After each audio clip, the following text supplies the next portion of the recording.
What is going on, everybody? Welcome to another viewer suggested video. If you're unfamiliar with this series and what I've been doing lately, I've been asking you guys, the community, to see exactly what kind of videos you want to see. So I've been asking you guys to comment on community posts that I make every Sunday after my video comes out and suggest a topic for the next week.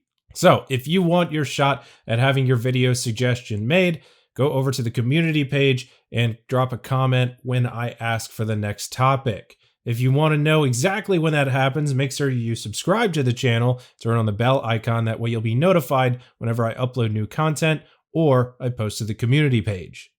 Before we get into today's topic and content, I want to take a second to say thank you guys for those of you who have already ordered from my Old School RuneScape merch shop. I have a merch store on Etsy now, if you did not know, and in just 5 days of the store being open, you guys have helped me to already make 18 sales. If you don't know anything about this store is all handmade items that I personally make, and you can find stuff on here such as can coolers, or you might know them as koozies, mouse pads, coffee mugs, pint glasses, stickers, vinyl decals, and a couple of t-shirts. I'm constantly thinking of new designs to throw up on some of this stuff so I can get those listed as other products for sale. Now, just as a reminder, due to the intellectual property laws that Jagex has, each one of these items can only be produced in limited runs of 100 or less. So if you see something you like, once that 100 is gone, it is gone. It will not be back. So head over to my merch store. You can find the link in the description below. Check out what I have available and place an order if you see anything you like. Keep an eye on my community page. There will be a Christmas discount code coming up.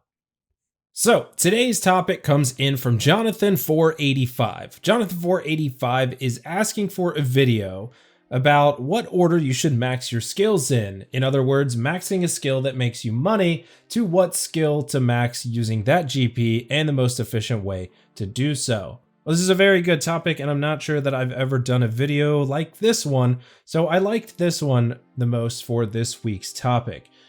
Now, I'm going to go through a couple of different things here on how to make some money, as well as what skills will also give you passive experience, so you're not getting post 99 XP in those skills and wasting a good bit of time.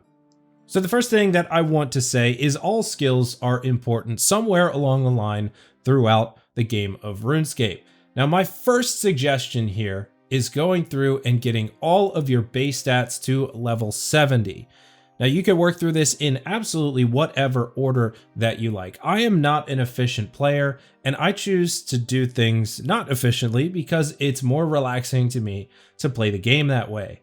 Now, you may want to do everything in the exact order, in the most efficient order that it possibly can be done. Now, this is not the video for that. I am going to give you tips and tricks on how to make money along the way while you're maxing, and I'm also going to give you those suggestions about passive experience you can earn while doing one skill, and you're still getting that little tiny bits of experience along the way in other skills. But my first suggestion when moving through mid to late game and eventually end game, you're going to want to start out by getting all of your base stats up to level 70. Once you get up to level 70, you'll be able to complete the majority of quests in the game and a lot of the diaries along the way. Quests and diaries are super important as they will help you unlock new areas and different perks that are going to help you along the way with skilling. So now what's next? Let's say you are now at your base stats of level 70. What do you do from here? Well, my first suggestion to you is going to be the Slayer skill.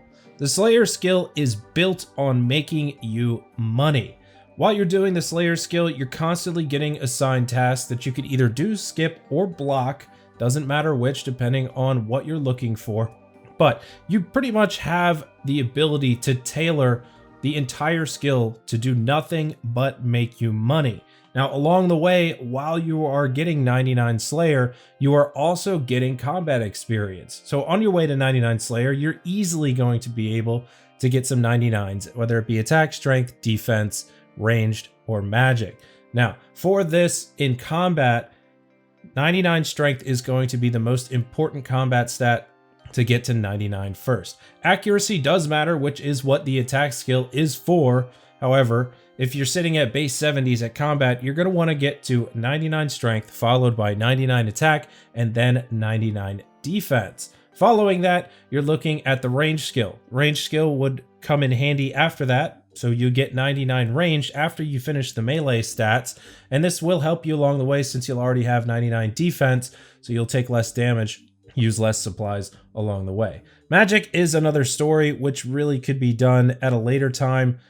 Magic isn't super important when it comes to PvM combat, especially a lot of bosses out there don't actually require magic until you get into closer to like endgame content and very high tiered bosses, Chambers of Xeric, Theater of Blood, Tombs of Amasket, but other super high money making bosses such as Vorkath, that doesn't really require magic, just a crumple undead spell, which you would have been long past if you had base 70 stats. As for Zulrah, yes, you would need higher magic for Zulrah, but that's another video for another time. So let's say you did start out with base 70 stats, all of your skills are level 70 or somewhere in the area, and then you did move on, grab 99 Slayer, get some 99 combat stats along the way. So now you're sitting in a very good position, not only to only focus on the skills that are left, which are all the gathering skills and whatnot, but you're also in a position to where if you ever did run out of money, you could always go back to the Slayer skill. You could always have those combat stats to look into endgame content such as raids 1, 2, or 3 to make you some money along the way. Now, there are a ton of different ways that you can max in old school RuneScape. There's a ton of different orders that you can take the skills in, and each person will tell you something different. No, this is the most efficient way. No, this is the best way. To me, it doesn't matter. The best way is whatever you are comfortable with and whatever you feel like doing at the time. That is absolutely the best way to max an account in old school RuneScape.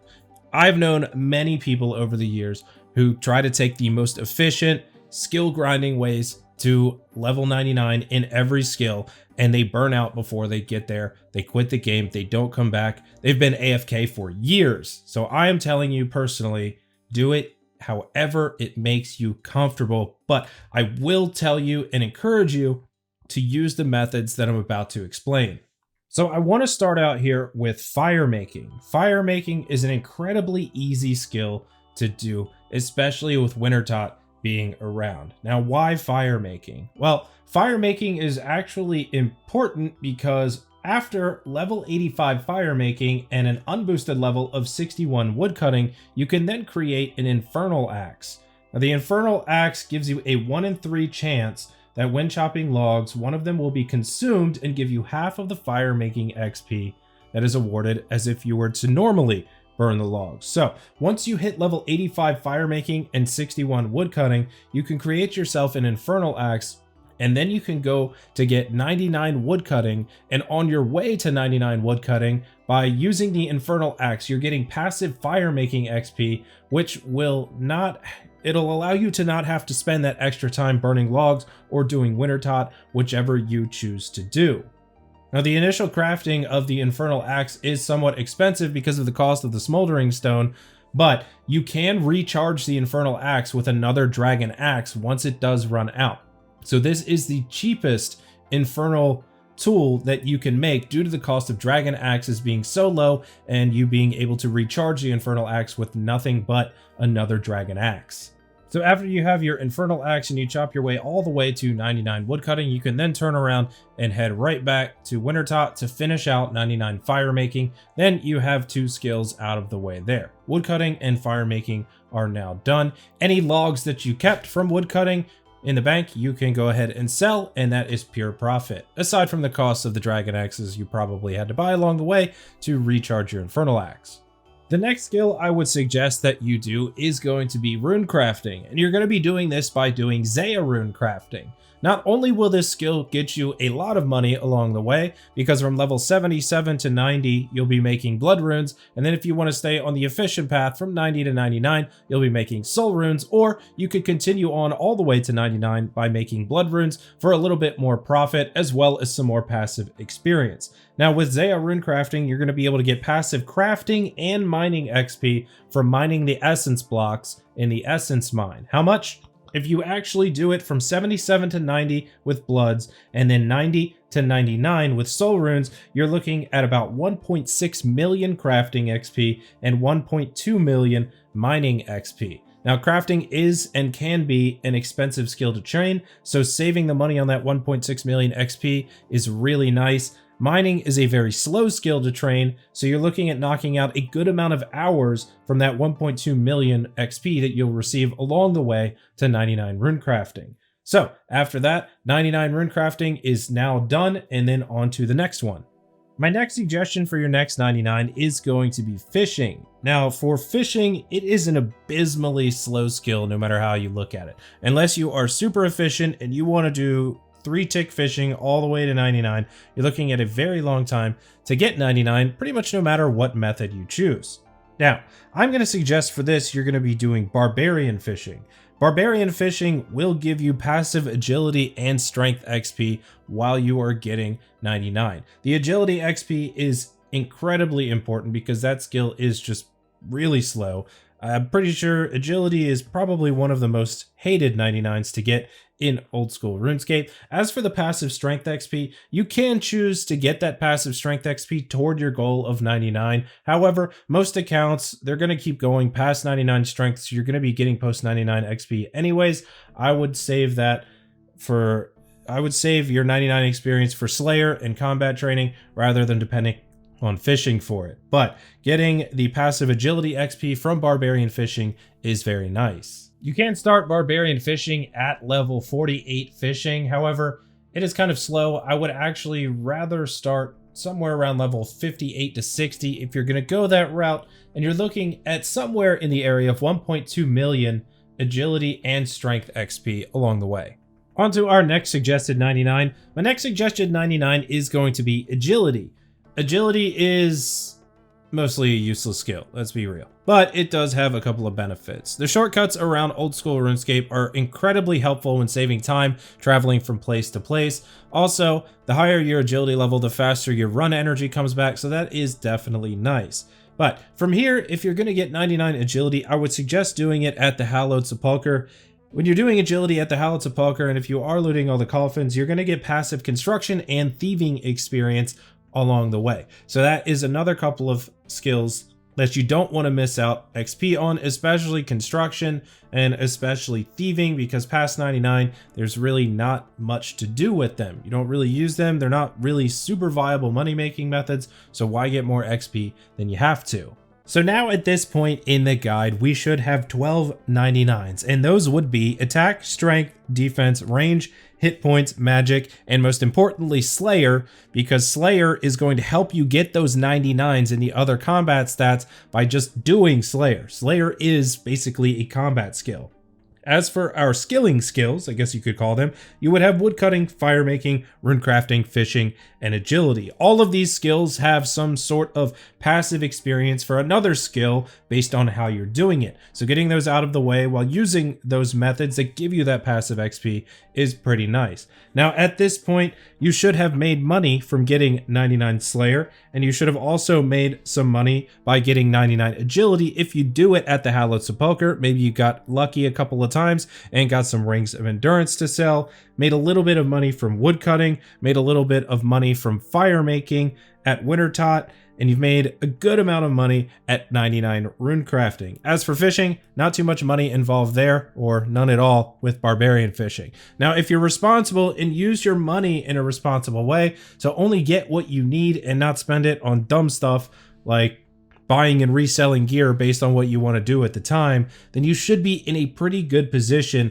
to follow up with the next skills in the list that I have. So following getting those first 12 99s, I would then suggest that you get 99 construction. 99 construction is expensive, but again, if you manage your money well, you will have more than enough to get level 99 construction. It's a very nice 99 to have. The construction cape is absolutely amazing because you can teleport to your house as much as you want with just the cape. You can teleport to all the player-owned house portals as much as you want with just the cape. So you're going to spend a good amount of money to get 99 construction, but then you want to recuperate some of that money. So you're going to do 99 hunter next. And if you do this at Chinchampa's, and if you move your way up from red chins to black chins, you're going to make a ton of money on the way to 99 there. Following 99 hunter, you can then go into 99 mining. Now this one is a slow one, but if you do 99 mining at the gems in the Shiloh Village mine with an Amulet of Glory equipped that is charged, you're looking at about 60 to 65,000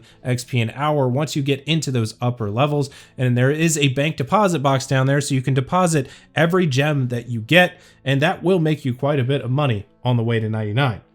So once you have that out of the way, you can then proceed to a couple of skills that aren't really going to cost you that much, or you might break even, or you might even turn a profit. 99 thieving, if you do that at Arty Knights, you're going to definitely make a profit. If you do it at the Pyramid Plunder, you have a possibility of making a decent profit, depending on if you get lucky with Pharaoh Scepters.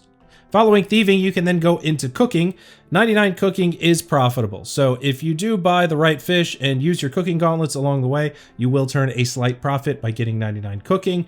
Following that is going to be 99 fletching, which can also be profitable depending on the method that you choose. So you're looking at 3 or 4 skills right there in a row that are going to make you a little bit more money. On the home stretch, the next ones you have are all the ones that are going to cost you money if you decide to do them that way. And that will be herblore, crafting, smithing, prayer, and farming. So you'll have enough money and you will have the means to make enough money if you get all of those 99s all the way up to those buyables at the end. And the best part about those buyables at the end is you've already got all of the really boring, really long skills out of the way.